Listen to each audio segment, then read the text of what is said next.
Welcome, everybody, to the Retirement Success Maine Podcast. My name is Ben Smith. I'm one of your co hosts here on the show today. Listeners, I hope you're all doing well. If you'd like to be a part of the show, please feel free to email us at bensmith@guidancepointrs.com, or you can connect with us on YouTube, Facebook, or LinkedIn. Just search for Retirement Success in Maine Podcast so you can find more of our show. And now I'd like to welcome the calm to my chaos, Curtis Wister. How you doing today, Curtis? I'm doing well, Ben. I'm doing well. I don't know. I think we might both be chaos today, but that's okay. We'll get through it. I get you. Yeah. Well, I know. Obviously, we in our episodes of our show we touch on a lot of topics but obviously we want to talk on something that really impacts every single one of us, but often doesn't get the attention it deserves, and that's sleep. Yep. And as someone that I have a child in fifth grade who has been sick a lot. I've not gotten a lot of sleep lately, so I Mm. can feel like this is going to be a pretty helpful topic. But as retirees seek to live healthier, more fulfilling lives, getting good quality sleep is often overlooked as a critical key to success in aging well. And we've all heard the phrase, I don't sleep as well as I used to, or I just don't need as much sleep anymore. But is this really a normal part of aging, or are there deeper issues that can and should be addressed? Mm. So, in this episode, we're going to explore why improving sleep quality is one of the most powerful ways to boost physical, emotional, and cognitive health in retirement. We'll uncover how better sleep helps prevent memory decline, manage stress, and even reduce risk for chronic illnesses like heart disease. From identifying common but overlooked sleep disorders like sleep apnea to practical strategies for achieving restorative, high quality sleep, this episode will provide actionable insights for our listeners. So, we'll also discuss some of the myths about sleeping that might be holding retirees back from addressing their sleep struggles, like relying on sleeping pills or believing they simply need less sleep as they age. Whether you're struggling to fall asleep, stay asleep, or wake up feeling refreshed, today's conversation will help you take steps towards reclaiming better sleep and, as a result, living a better life. So, if you're ready to learn how prioritizing sleep can unlock more energy, clearer thinking, and greater vitality in retirement, stay tuned. We've got a fantastic expert to guide us through why sleep truly is the key to aging better. So, let's dive in. That's exactly right, Ben. And again, you teed me up perfectly here. So our guest today is a board certified sleep medicine specialist based in Savannah, Georgia, with over 3 decades of experience. Our guest transitioned from a distinguished research career focusing on sleep disorders in psychiatric patients to a pioneering clinical practice. His expertise began in 1988 at the University of New Mexico School of Medicine, where he co-authored the first randomized controlled trial on imagery rehearsal therapy, or IRT, for nightmares. His subsequent research at the Sleep and Human Health Institute resulted in extensive publications on IRT and the landmark manual Turning Nightmares into Dreams. Fast forward to 2001, our guest's groundbreaking work on nightmare treatment in PTSD patients was published in JAMA, establishing him as a leader in the field. His research illuminated the significant camaraderie of sleep disorders in mental health patients, particularly PTSD sufferers, highlighting the prevalence of sleep apnea in this population. His clinical practice and research have been featured in prestigious medical journals, including the American Journal of Psychiatry, Chest, Sleep, and the Journal of Traumatic Stress. His contributions to sleep medicine extend beyond research, as evidenced by his comprehensive guide, Sound Sleep, Sound Mind, which introduced sleep dynamic therapy. He has conducted extensive training workshops worldwide, including military bases, veterans medical centers, and civilian mental health institutions, emphasizing innovative approaches to sleep disorders in mental health patients. Since relocating to Savannah, Georgia in 2020, he has continued his pioneering work of offering innovative sleep coaching services and collaborating with Gateway Behavioral Health Community Service Board to integrate sleep medicine into psychiatry residents training. His ongoing research and publications underscore his commitment to advancing sleep medicine and mental health treatment. His current academic appointment is professor in the Department of Psychiatry and Behavioral Health at the Mercer University School of medicine. So after that very in-depth background, please join me in welcoming Dr. Barry Crayco to the Retirement Success in Maine podcast. Dr. Crayco, thank you so much for coming on our show today. Ben and Curtis, thank you so much. I do have to say, though, that introduction was so long, I got a little sleepy there. Well, based on how you could hear me stumbling through it a couple of times, you could, I think I could say the same. So, delighted to be here. Delighted to be here. Thank you, gentlemen. Yeah, well, our pleasure to have you on. And Dr. Greco, we want to also be mentioning too, you have a book out, Life-Saving Sleep. So we'll be talking about that a little bit throughout the show, but just want to point folks right now, if you're listening, you can go to Amazon, and Dr. Greco is showing this on screen for those that are watching this on YouTube. You can go on the Amazon, you can look at that book. So just want to point out now, we will point it out again at the end of the show. It is also going to be in our show notes as well, that you can kind of get a link to that. So want to mention that right up front, Dr. Greco. But also for us, we also want to get to know our guests a little bit and hear a little about you. So love to hear a little bit about your upbringing and how your experience at the University of New Mexico School of Medicine led you down a path of sleep study and expertise. Well, like most, if not all things in life, divine providence has a lot to do with where things start and end. I was trained as an internist. I'm not a psychiatrist. Okay. Trained as an internist and spent about a decade doing internal medicine, emergency medicine, addiction medicine.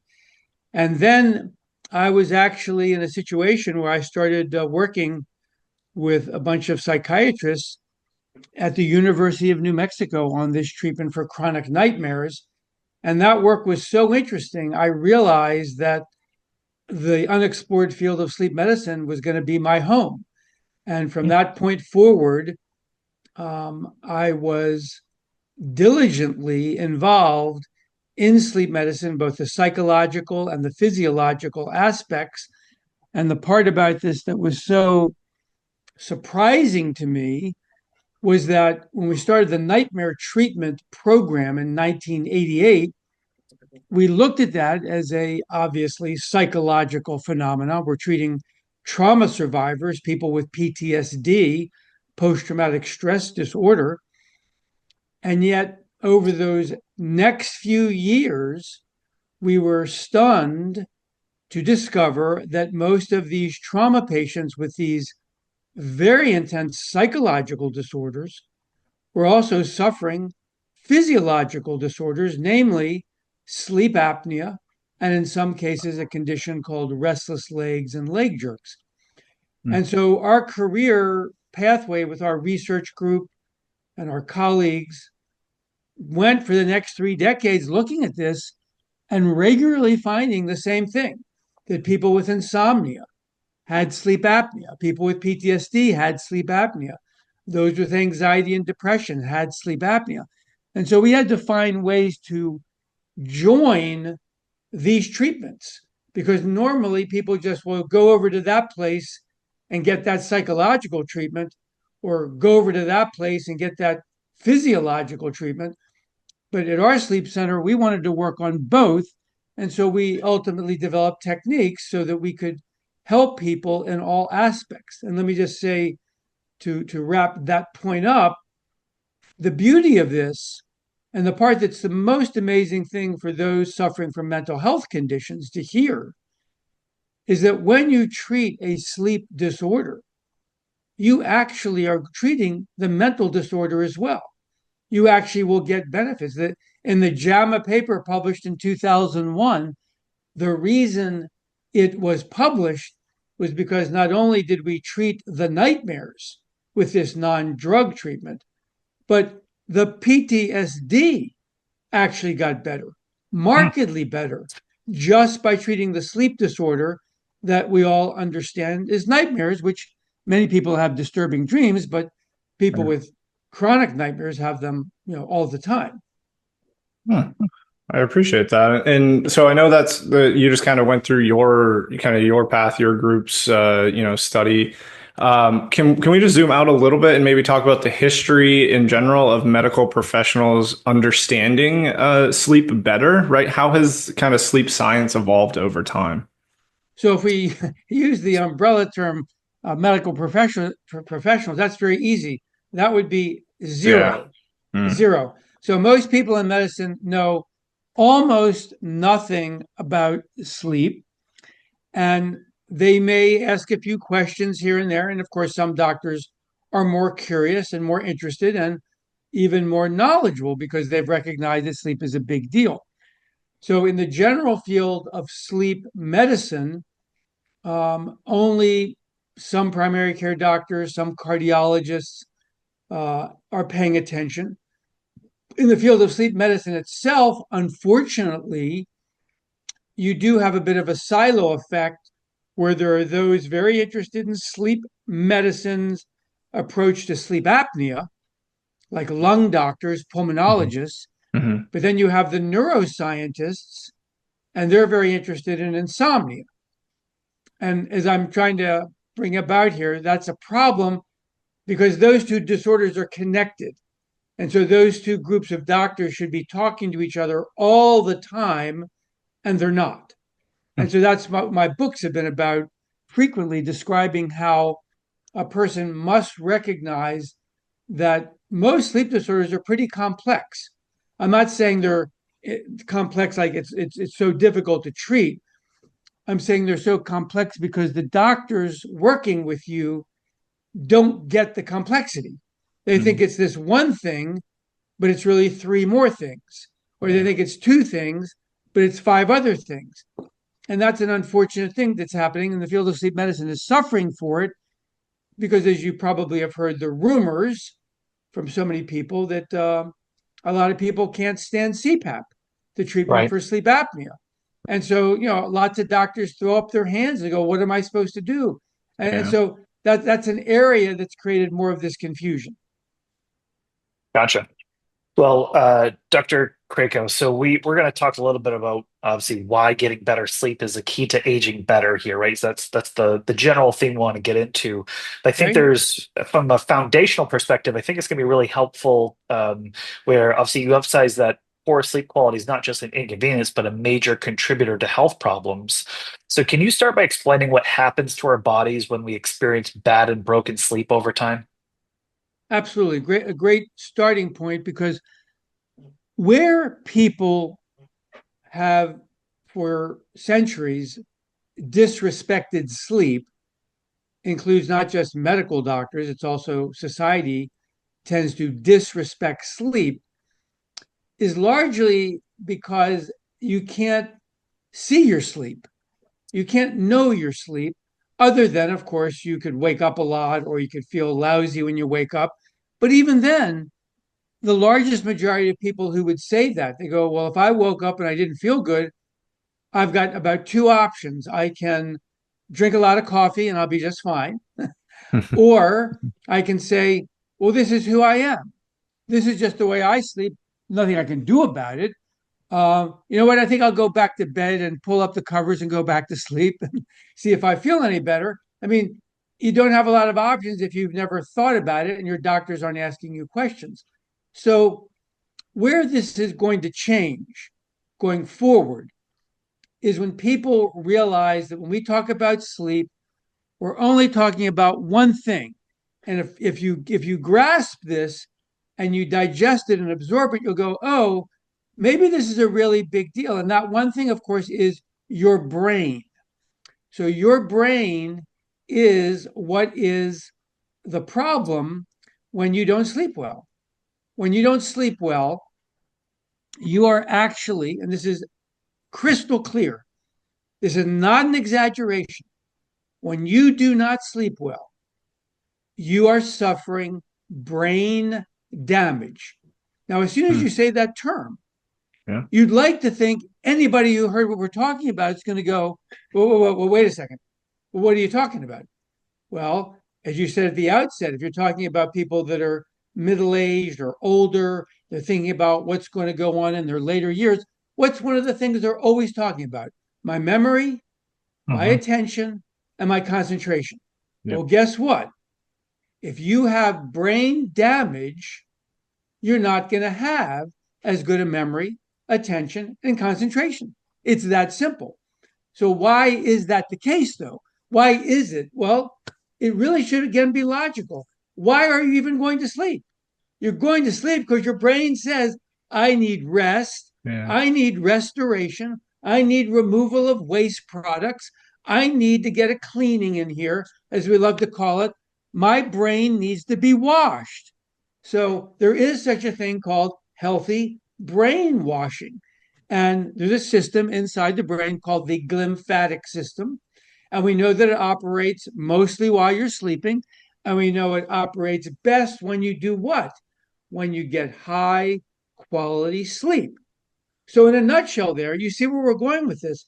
You've Mm-hmm. got this very big deal that you can actually evaluate yourself, and you can say, well, wait a second, you know what? I'm starting to not remember names. Um, I'm not remembering phone numbers. Of course, my phone's remembering my phone numbers now. Um, but certain things about your memory, your concentration, your attention, you go, wait a second, am I getting older? Well, that's what's unfortunate because in the medical profession, you go to a doctor with those complaints, well, you're getting older, Yeah. you're aging. Why are you worried about that? What the doctor should be saying is, let's investigate your sleep. Yeah. Mhm. I love that. And I can say you just got my attention because I probably don't sleep enough. And the words brain damage, you're exactly right, stick out to people. I want to ask a question that you just kind of led right into actually with your answer. So something that Ben and I hear, quite a bit just in our conversations with clients or older family members. It feels common, which is what you just said. It feels common to hear people say that they're sleeping less or maybe waking up more frequently in the night. And like you said, I think people think that's a natural part of aging. I think the answer to my question of is that natural part of aging? It sounds like no. But are there underlying, I guess, kind of walk through the underlying sleep disorders that maybe do go unrecognized there?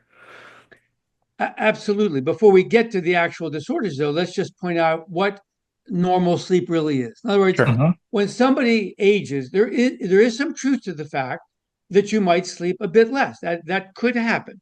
Hmm. You could also sleep more.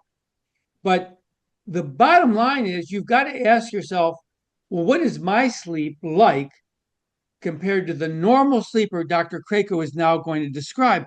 Because most people kind of go crazy when I say all this, and they think that's not possible.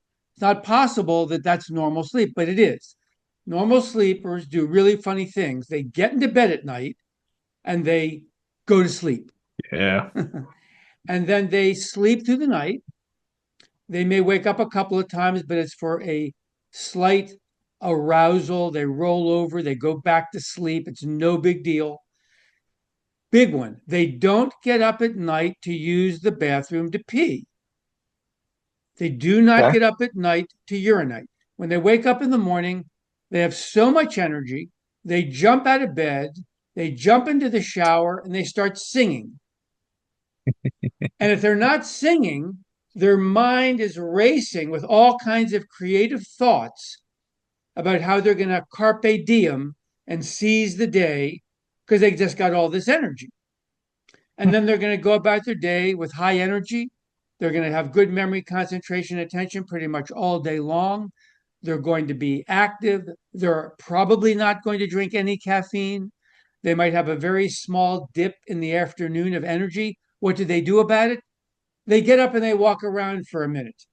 And the next thing you know, that dip is gone. But here's the big one. Here's the real tell about somebody who's a normal sleeper. Rarely in the evening hours are they sitting watching a screen. They're not watching a movie, they're not watching a show, they're not looking at their phone. They're doing something. They've got Mhm. a hobby. They're helping their kids with their homework. They're working on a repair in the house. They're exercising. They're involved in a community project. They're very, very active. And then finally, they have their wind down period and they do that really funny thing again where they get into bed and they go to sleep. And they repeat this all the time ad nauseum. And other people, when they hear about it, are super sick of it. They don't want to hear about this. This person is an absolutely normal sleeper. And they're going, how do you do that? And the funny thing is, a lot of the people who do that, they're just genetically programmed like that, and they don't get sleep disorders, and they are so blessed to have that sleep. The rest of us, which by the way is more than 50% of the population, and maybe even higher, according to some recent data, don't get that normal sleep. We get broken sleep, which means, in a nutshell, that the sleep patterns that we want are not there. Instead of being consolidated and rhythmical, they're fragmented, they're broken up. And so the brain waves, literally, instead of looking like, let's call it a peaceful, rolling landscape, beautiful green meadows, some, figurative picture of that. This is more like a jagged, dense jungle where everything is chaotic. And that's what sleep fragmentation is. Instead of the brain waves being rhythmical, the brain waves are just a pile of junk, and the person is constantly waking up. Sometimes a person can wake up 500 times in the night, Wow. Wow. each time for like 5 seconds, 10 seconds, 15 seconds, maybe even 30 seconds, but they never know it. They think, well, I woke up a couple of times, but no, they're arousing, is the sleep medical term, hundreds of times. And therefore, of course, their sleep is fragmented. And therefore, of course, sleep fragmentation leads to brain damage because the brain didn't get the rest it was supposed to get.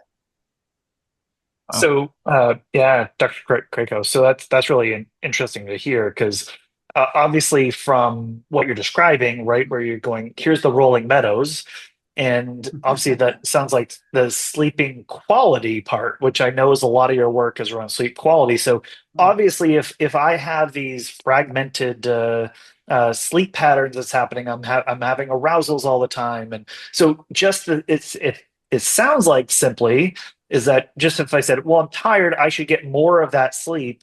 Perhaps that isn't the answer because I'm not really improving the quality of the sleep. I'm just getting more of these kind of broken kind of waves. So, Well done, Ben. I'm ready to put you on staff here and be the next sleep coach.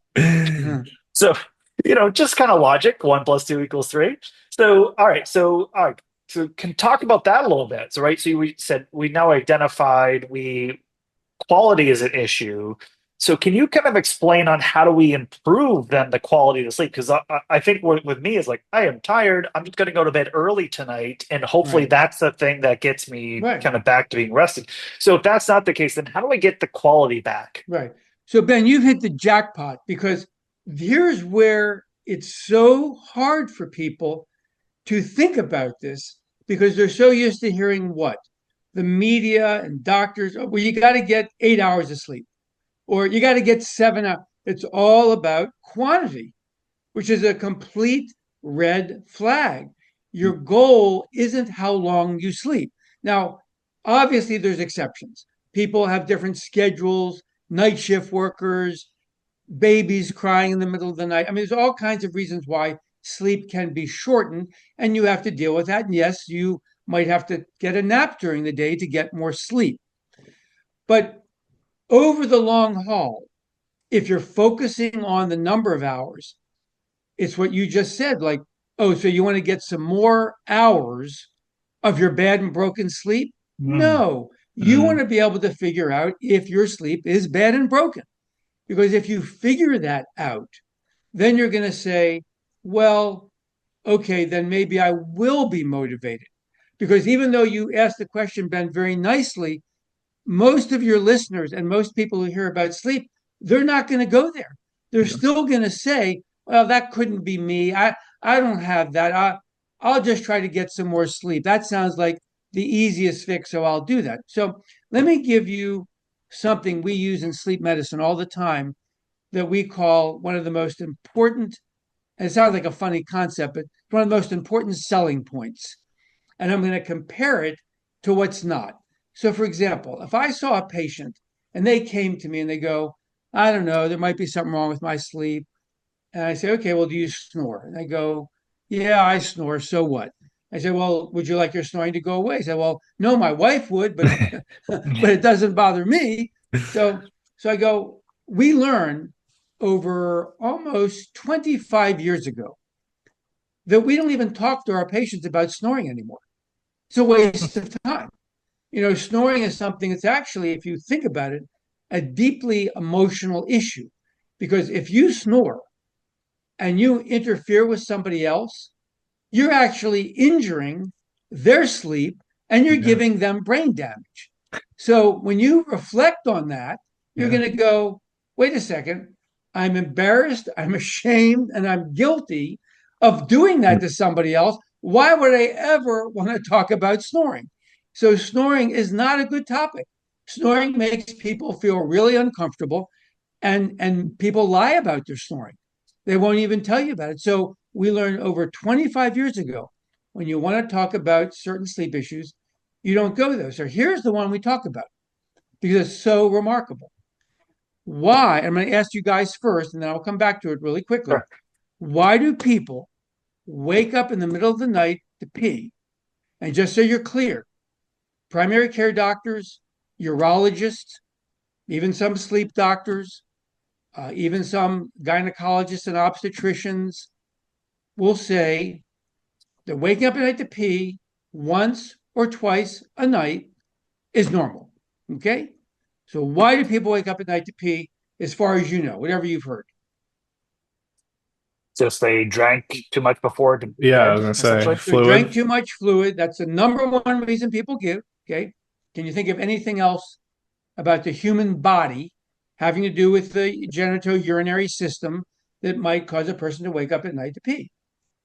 I, I don't know if it's a call. I guess where I think your question is making me go is I think once you're awake, you then have your body thinks you're awake and you have to go to the bathroom. Sort of. I mean, after all, you do have a prostate if you're a man. You do have a bladder if you're a man or a woman.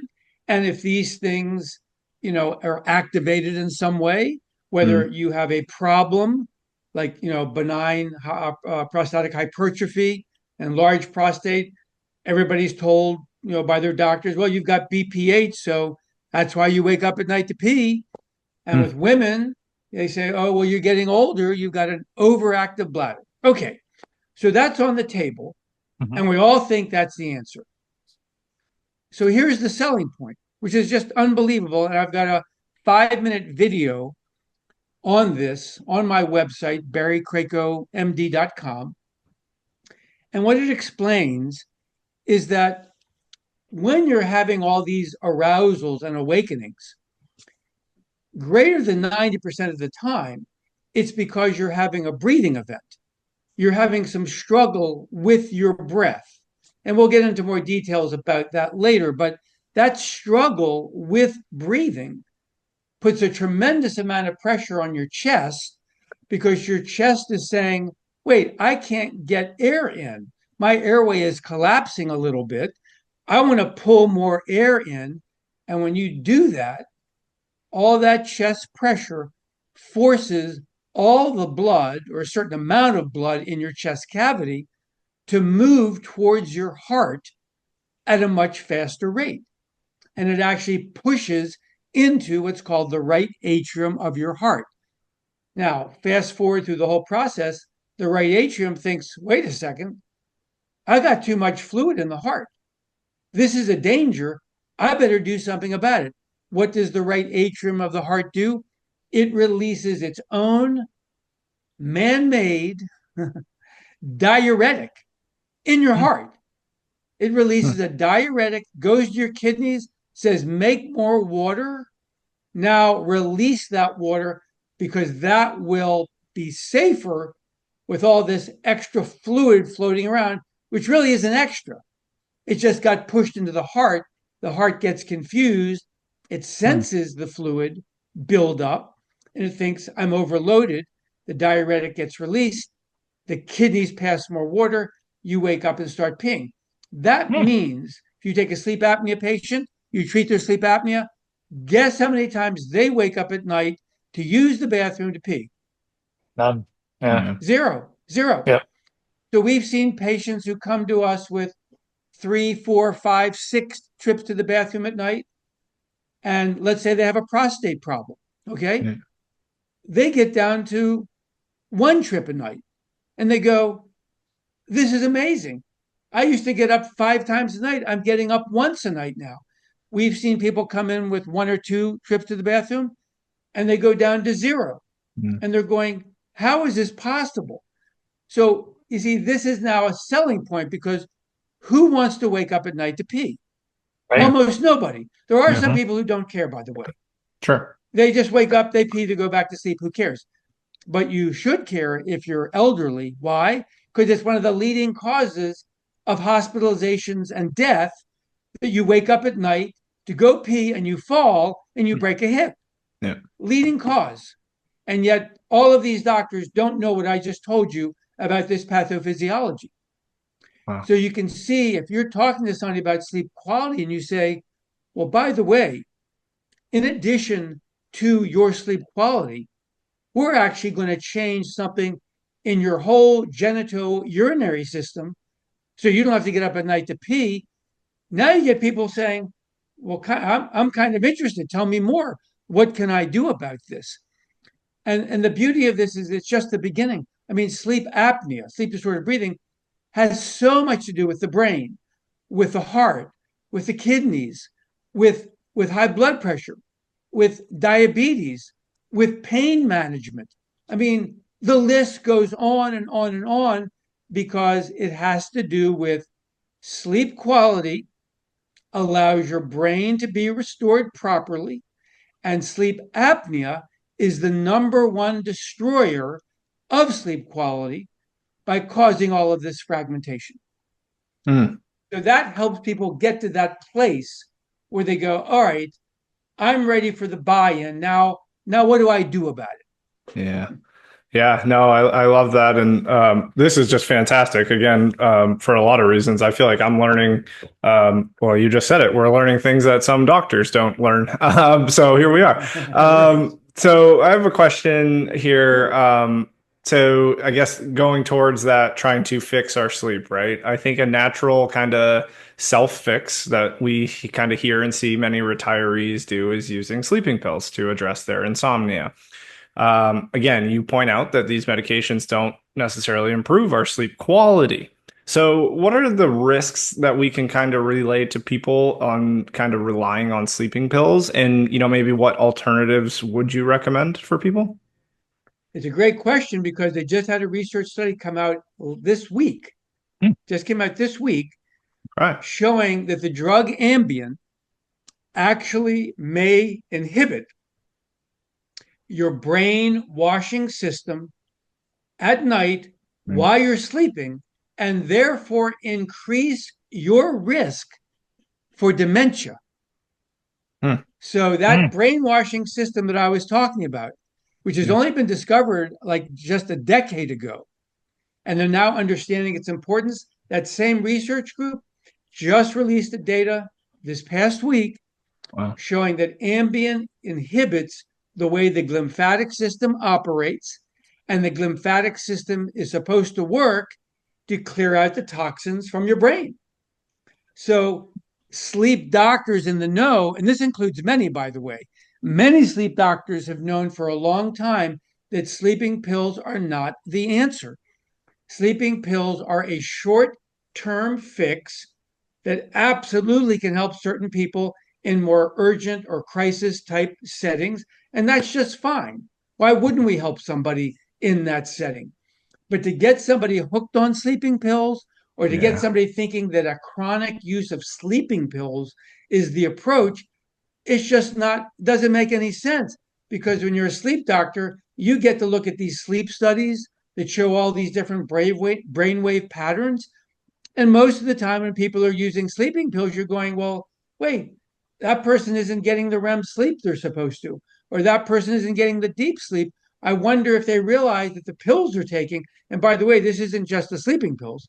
Sometimes this is the psychotropic medications like the antidepressants or the anti anxiety pills that are also causing the same difficulties not letting the Interesting. person go into the best stages of sleep. Hmm. So, number one, when you're thinking about your sleep, sleeping pills are at the bottom of the list, not at the top. They're at the Hmm. bottom. They're a last resort treatment that can be used and must be used sometimes because some people are so deeply psychologically wound up that a sleeping pill might be the only answer. So we're not going to withhold that from them. But we don't want it to be the primary treatment pathway to begin with. We want to look at and say, well, what's actually going on with your sleep? And if the answer is it's a breathing disorder, the first thing we're going to do, and this is, I go through this extensively in my newest book, Life Saving Sleep, is to realize that if you say the word CPAP, you immediately are going to get people running in the other direction. Yeah. So Mhm. we've learned to not do that anymore. Even though CPAP can be very good for people, and I'll explain, the pros and cons of that later if you want me to, but we explain to people if your breathing is part of the problem, then let's start with an evaluation of your breathing. Yeah. Don't talk to me about sleep tests yet. You don't even have to do a sleep test. Do an evaluation of your breathing. So I say to people, go in the shower, clean out your nose as best you can, do some steam in the shower if that helps.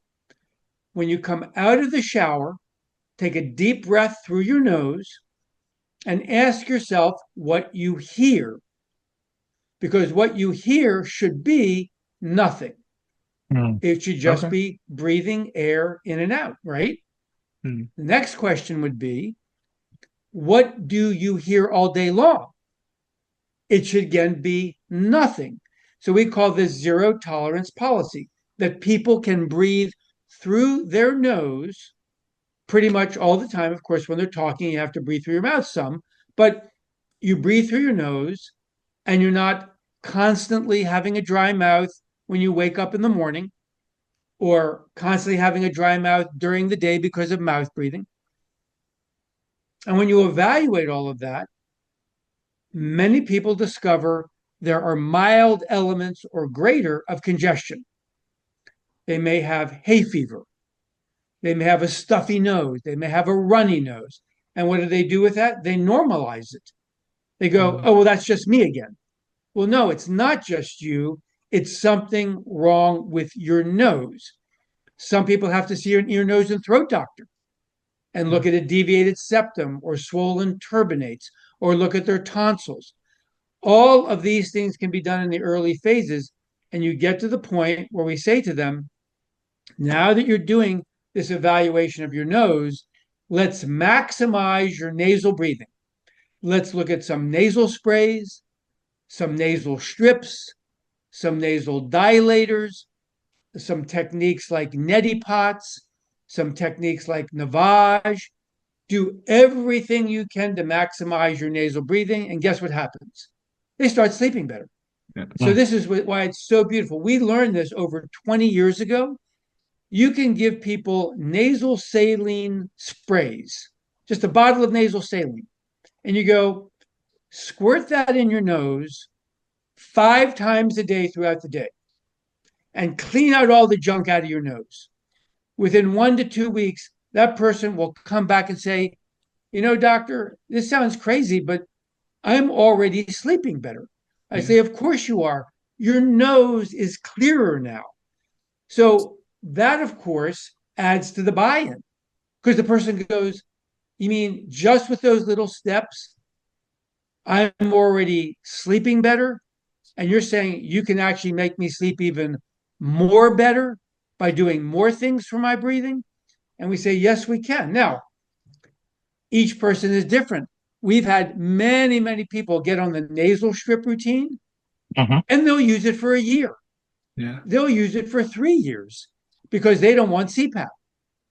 And they will say, I'm just fine. I've done great with my nasal strip. So that's it. I don't want anything else.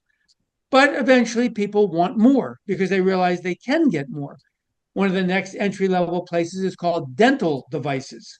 These are specialized pieces that fit into your dental arches and hold your jaw forward. and it makes for a larger airway in the back of your throat. And of Hmm. course, ultimately, there's CPAP. And let me just finish on CPAP to say we stopped prescribing CPAP in 2005. Wow. And the reason we stopped it is because it's too difficult to use, it's uncomfortable, and it really doesn't work that well. The more advanced devices in sleep medicine are called bi-level devices. And it sounds really obvious and common sense. Bi-level gives you high pressure when you breathe in, which is what you want and what's needed. And then it drops the pressure to lower so that when you breathe out, it's still breathing out against pressure, but now it's a lower pressure.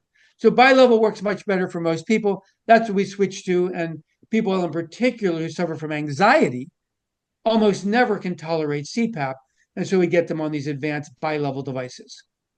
Gotcha.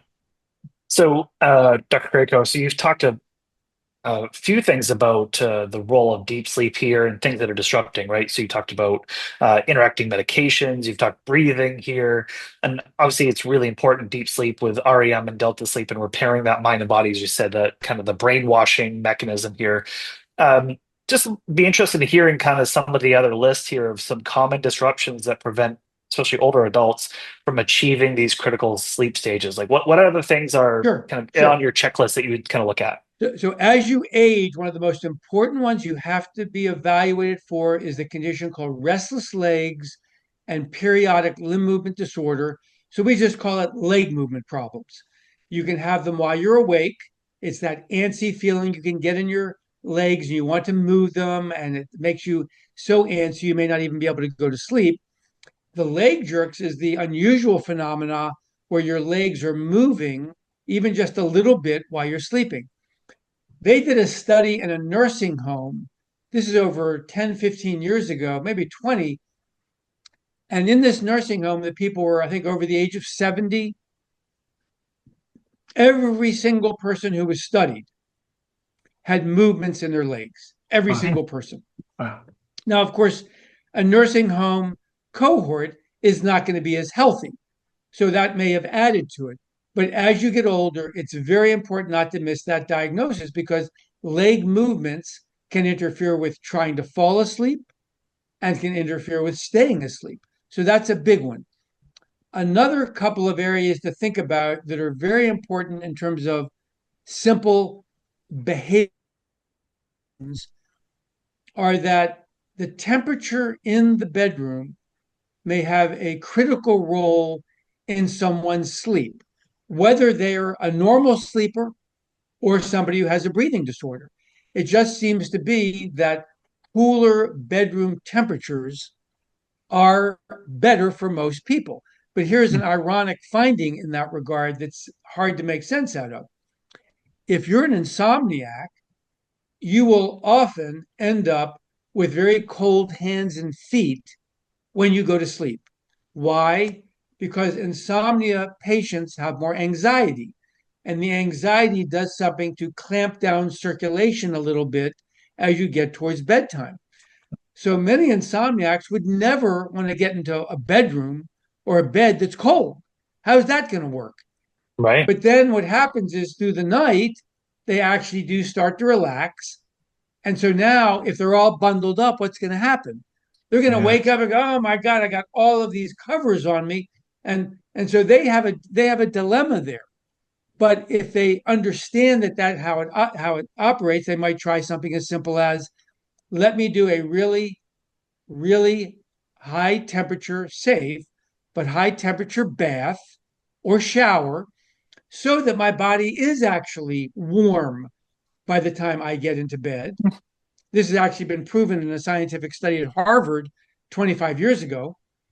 And then when I get into bed, because my body temperature starts out high, it actually starts to drop faster, which is good because that actually helps you go to sleep. Mhm. So, in normal sleepers, whenever they get into bed, they release their melatonin just before bed, usually, and the melatonin leads to your body temperature dropping.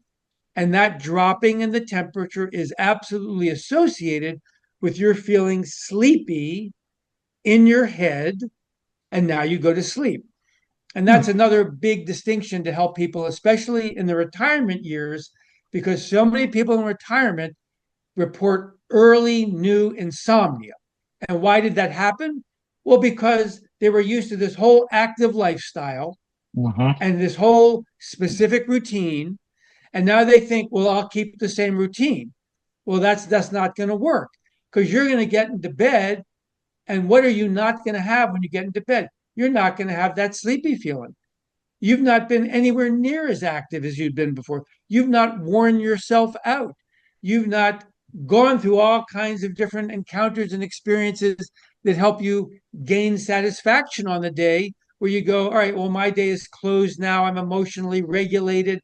I'm ready to have a great night of sleep and have some dreams and wake up tomorrow and have a great day. No, in retirement, you're going, oh, it's 11 o'clock. I think I'm supposed to be in bed now. Okay, I'll get into bed here. Hey, I'm still here. Oh, wait, I haven't gone to sleep yet. Oh, when am I going to go to sleep? And it's crazy. Yeah. Happens to many, many people in retirement. We say, well, you're not sleepy. You can't get into bed yet. You've got to figure out a different routine to get sleepy. And for some of those people in the early phases of retirement, they might end up sleeping less. Interesting. It is. And so, Dr. Krako, I want to bring up your book again. So again, life-saving sleep. So you mentioned in that book, the breathing disorders like sleep apnea are often missed, right? Especially in people who may not display the typical symptoms like snoring. I know we were just talking about this. What are some surprising signs that, again, for our audience, retirees should look for to identify potential sleep disorders? So, the most important symptom of all is a person wants to be able to evaluate how they feel when they wake up. Yep. So, sleep is supposed to be restorative. So, if you wake up in the morning and you're tired, or you're sleepy, or you're low energy, you should immediately say, there must be something wrong with my sleep. But in addition to that, there's some other sort of peripheral markers. Getting up at night to urinate is clearly a sign of sleep apnea.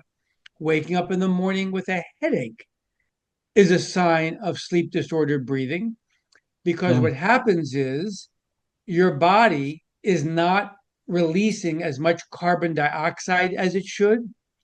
And the carbon dioxide is festering in your brain, causing your blood vessels to dilate inside your brain. And that gives you the sense of a headache.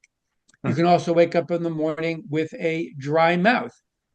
Um, Poorly controlled blood pressure is a huge indicator of likely sleep apnea.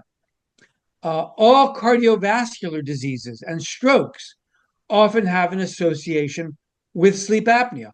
Cardiologists are the only other group in all of medicine, even more than psychiatrists and psychologists, who are routinely ordering sleep tests on their patients because so many cardiac arrhythmias are linked to sleep apnea. So you can see there's all kinds of interconnections between sleep and other disease processes that the individual would like their doctor to know this, but if they don't, they can do their own homework and ask the question, well, is this thing I've got going on, could be that related? I mean, even glaucoma, there's a form of glaucoma that's absolutely related to sleep apnea. And so people have got to realize their doctors just may not have this information. Wow. Well, I think there's a lot of kind of good tips in there, Dr. Greco. And I think one thing, obviously, we want to do with our show, and especially for listeners who want to take that first step towards better sleep and healthier aging, want to just, if you were kind of giving them like, hey, I have a 2-minute answer that would say, here's some practical advice or tools, where would you recommend that they start with tonight to improve their sleep quality? I would say, self-servingly, I would say that they should buy my book, Life Saving Yeah, Sleep, Of course. that, Of and course. number one. spend a couple of minutes reading that. But I would say that on a psychological front, the life that we live in the 21st century tends to be ridiculously hectic. And even when you're retired, there's just still so much going on. And the thing about sleep is it absolutely should be sacred. Sleep is a time where you're trying to restore your body and your brain. And you have to ask yourself the question of, are you satisfied with today? If you're satisfied with today and you're looking forward to tomorrow, that alone is going to make you a better sleeper.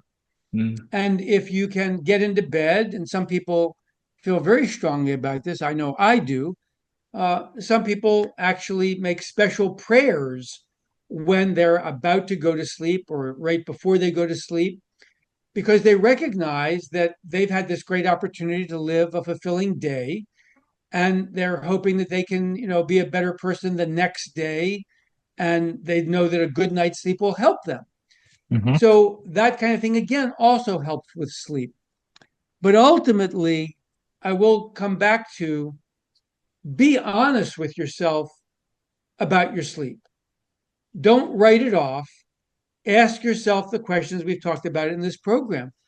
Be honest with yourself and say, do I have the energy I want because my sleep gave it to me? Or am I doing something else like drinking caffeinated beverages? And that's the thing that's really giving me my energy. And if I really was honest with myself, I'd realize I've got a sleep issue and I need to work on it. That's the most important thing. Mm. Because if you do that and you recognize there's something you can treat, you're going to be very thankful you put time and energy. I know I Mm. have been for now over 26 years very thankful putting in the time and energy treating my own personal sleep problems. Mhm. I love that. I know what I'm doing from now. So I am just I'm not a good example here. I drink a lot of coffee, so now I'm going to try to focus on my sleep. How about that? So we have one kind of final question for you here. So it's a little different. So naturally, the name of our show, right? The Retirement Success in Maine podcast. So I have to ask you a retirement question. But the question is, Doctor, how are you going to find your personal retirement success when that day comes? The question is a little bit tricky for me because I don't believe in the concept of retirement. Yeah. Mhm. It just doesn't occur to me like why I would want to retire. I don't. I'm not saying I'm trying to overwork myself still, Sure. but I'm finishing up another book. I still want to be involved in research. I still coach clients online for sleep, and I still train psychiatry residents in how to treat sleep disorders. So I personally believe that the word retirement doesn't fit my vocabulary. It Yeah. may for many people, and I'm not in any way criticizing them for that. But I would say that for anybody, I believe you want to stay active. I Yeah. think it's very important to stay active in something that is you're passionate about, whether it's a cause, whether it's volunteer work, whether it's politics, whether it's a religious organization. I think staying very active is crucial to a successful retirement. I love that. Dr. Rico, that's an amazing answer. Appreciate you sharing that with us, and also just thank you for coming on our show. Really just insightful to hear a lot about your expertise around sleep. I know Curtis and I learned a lot today. I'm sure the listeners did too.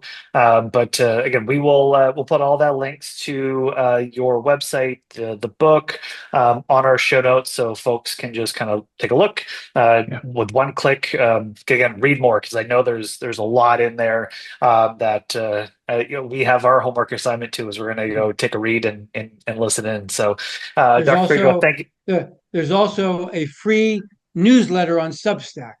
It's Yes, I called wanted to. Yep. fastasleep.substack.com.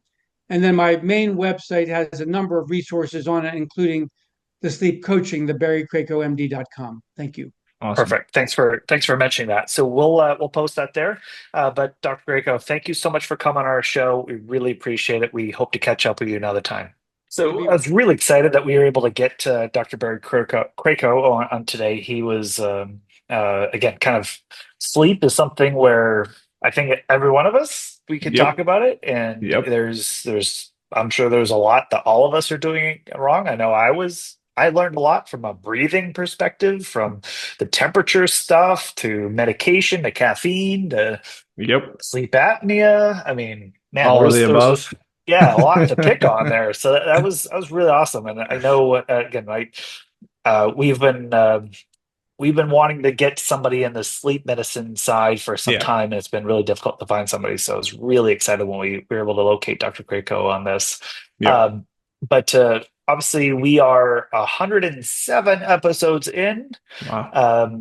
We're kind of keep rolling here, and you can kind of find more about Dr. Krako himself and his websites, his again his book. I know we mentioned this several times. Yeah. He has a sleep newsletter, which Yep. really useful. Just a little tidbit when he sends that out, that would be really awesome. So we'll have the links to all those things in our blog post. So you can go to blog.guidancepointllc.com/107. Yep.